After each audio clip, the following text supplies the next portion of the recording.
Christ of ours understands our weaknesses, for he faced all the same testings that we do, yet he did not sin. So let us come boldly to the throne of our gracious God. There we will receive his mercy, and we will find grace to help us when we need it most. Amen. Are you thankful now?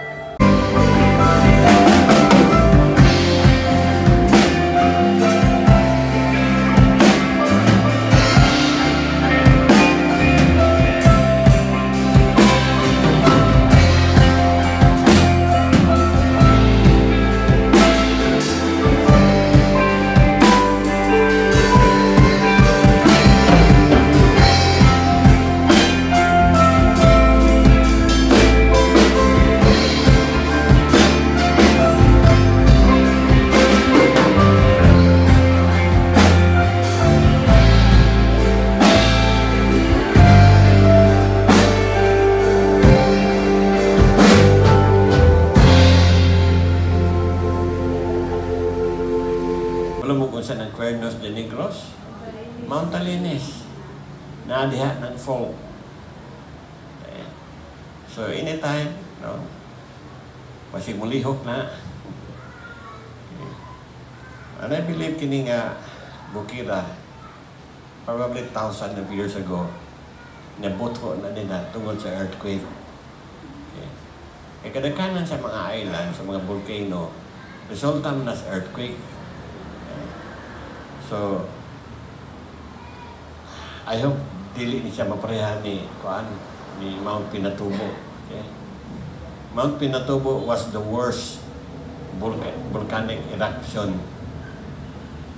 Kaya pagbuto itong Mount Pinatubo, ang iyang mga abo ni abot sa Vietnam. So, kayo, that was one of the biggest volcanic eruption recorded in history. And Mount Pinatubo was dormant for 600 years. So kini atong bukid, I don't know pilan ni katuig na dormant. The fact na naatay geothermal, that only proves that this mountain is active. Okay. In fact, ingon sila, kung nakaadog ka dito tumoy sa Mount Talinis na i-crater dito. So, I hope dili ni mapanahal Pinatubo. Pero wala akong manghandok ninyo. Solter ako. So, yeah, there is shaking right now, and we Christians should rise up to pray and intercede for our nation. Okay? Not only that we have natural disasters, but also political disasters. Okay? That is going on. And what is getting worse is, according to the report, 5 days ago, 1.7 pamantong ako nadunggan nga apektado ang shares of stocks sa mga company.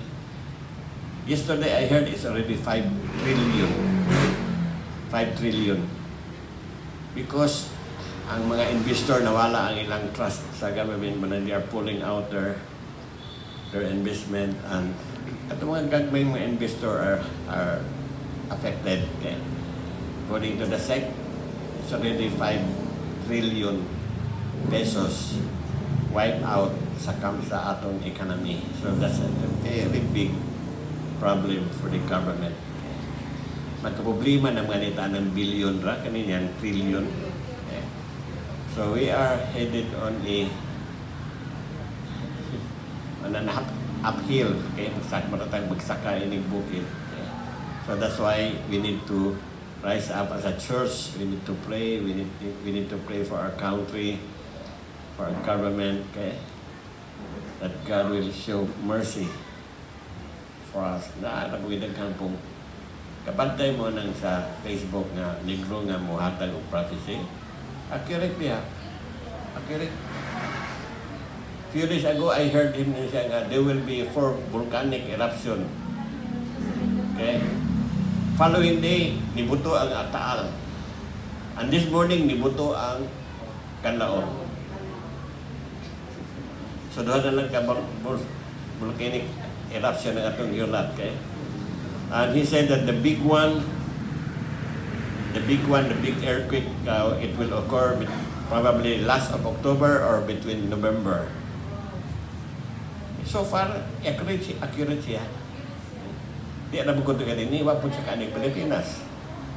Okay? So, okay. Para mo ba pala? Wala.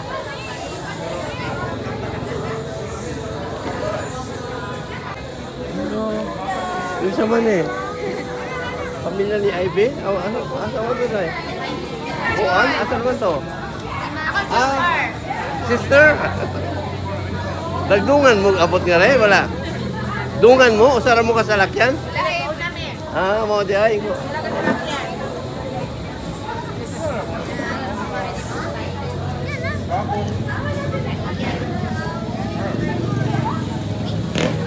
Wak mo ka ato ni mo.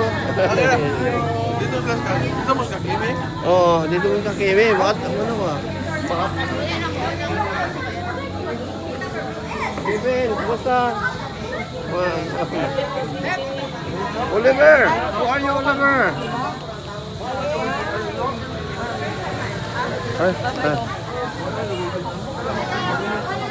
Kauban si Balay? Kauban mo?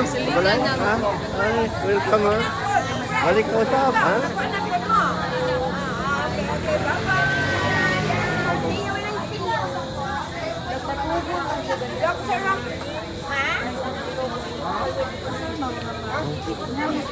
Dugay pa to si Wilde? Balik na. Tapos gudungan mo. Balik pa. Aabot na akong 10 days. Sibo.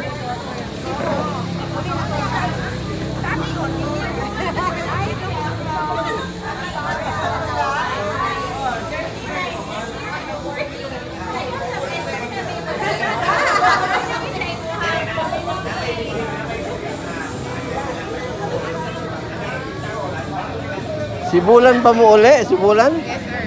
Ikaw ka-drive? Ito ba yung pangalan? Rina. Ha? Rina. Karina? Rina. Rina? May pamilya na ka? Ako anak. Uy, yung anak ko din. Plus anak. Edad ko naman lagi ay. Sino naman yung edad rin ah? 37. Yeah. Edad mo, kaedad ang mga anak ko.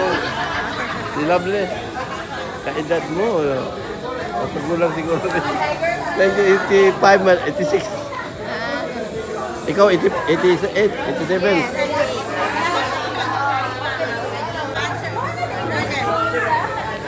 Muna si Rina, igsuon ni Juni. Ang anak. Si Rina.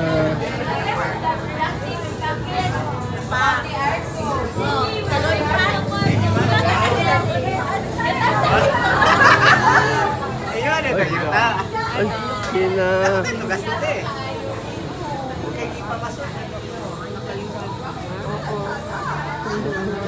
Wah, iman nag-iwan si Pastor?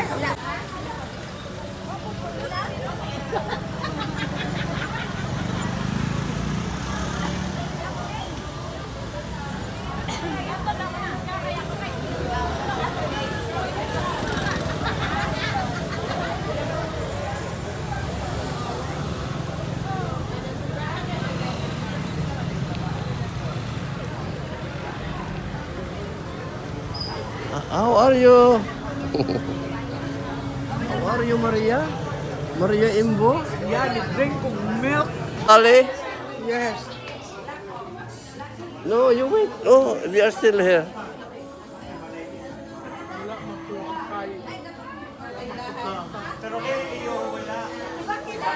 Ulat. Wait.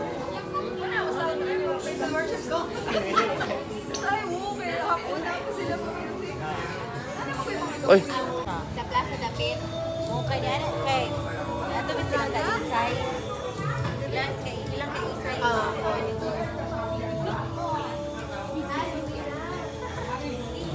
Pila mo ka magsuon? Pila mo ka? Upat? May lalaki, babae puro. Usa ka lalaki.